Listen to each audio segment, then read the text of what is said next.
জুলাই আগস্টের আন্দোলনে চিরতরে এক চোখ হারিয়েছেন 493 জন আর 2 চোখ হারিয়েছেন 11 জন। ট্রাইব্যুনালে সাক্ষ্য দিয়ে এই তথ্য তুলে ধরেছেন জাতীয় চক্ষু বিজ্ঞান ইনস্টিটিউট ও হাসপাতালের চিকিৎসক। এছাড়াও বাড্ডার শহীদ মারুফ হত্যার বর্ণনা তুলে সাক্ষ্য দেন তার বাবা, চান ছেলের হত্যার বিচার। বিচারপতি গোলাম মর্তুজা মজুমদারের নেতৃত্বে 3 সদস্যের ট্রাইব্যুনালে এই সাক্ষ্য দেন তারা। বিস্তারিত শাকের আরজুর রিপোর্টে। ওয়ালটন এখন দেশের সীমানা পেরিয়ে পৌঁছে গিয়েছে 50টিরও বেশি দেশে। ওয়ালটন, ঘরে ঘরে বিশ্বজুড়ে। রাজধানীর রামপুরাতে জুলাই আন্দোলন দমনে কঠোর অবস্থানে ছিল আইন শৃঙ্খলা বাহিনী।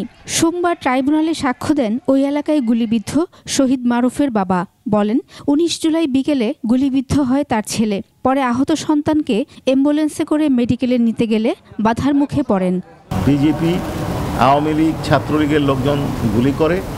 এই গুলিতে তার ছেলে গুলিবিদ্ধ হয়। চিকিৎসায় বাধাগ্রস্ত শুধু করা হয়নি, থামিয়ে রাইফেলের বাঁট দিয়ে খুঁচিয়ে ক্ষত স্থানটাতে আঘাত করা হয়, দেখা হয় যে সত্যি ক্ষত হয়েছে কিনা, এবং ওইখানে দেরি না হলে তার অনুমান যে ছেলেটা হয়তো বাঁচত। নানা বাধা পেরিয়ে 3 দিন পর সন্তানকে দাফনের সুযোগ পান বাবা। লাশ দেওয়া হয় নাই, আটকিয়ে রাখা হয়। এক থানা বলে যে আমার এলাকায় ঘটনা ঘটেনি, আর এক থানা বলে আমার এলাকায় ঘটনা ঘটেনি।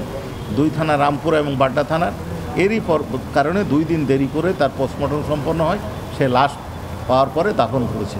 জুলাই গণ অভ্যুত্থানে পিলেটের গুলির আহত রোগী ভর্তি হতো জাতীয় চক্ষু বিজ্ঞান ইনস্টিটিউট ও হাসপাতালে।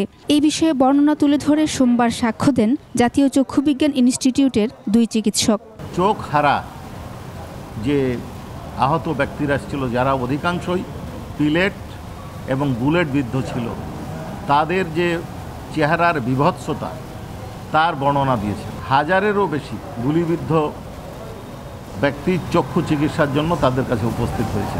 এছাড়া জুলাই গণ অভ্যুত্থানে 4 আগস্ট ফার্মগেটে পুলিশের গুলিতে গোলাম নাফিস সহ 3 জনকে হত্যা মামলায় গ্রেফতার রমনা জোনের সাবেক এডিসি সচিন মল্লিককে 28 আগস্ট হাজিরের নির্দেশ দিয়েছে ট্রাইব্যুনাল। শাকের আরজু, 21 টেলিভিশন, ঢাকা।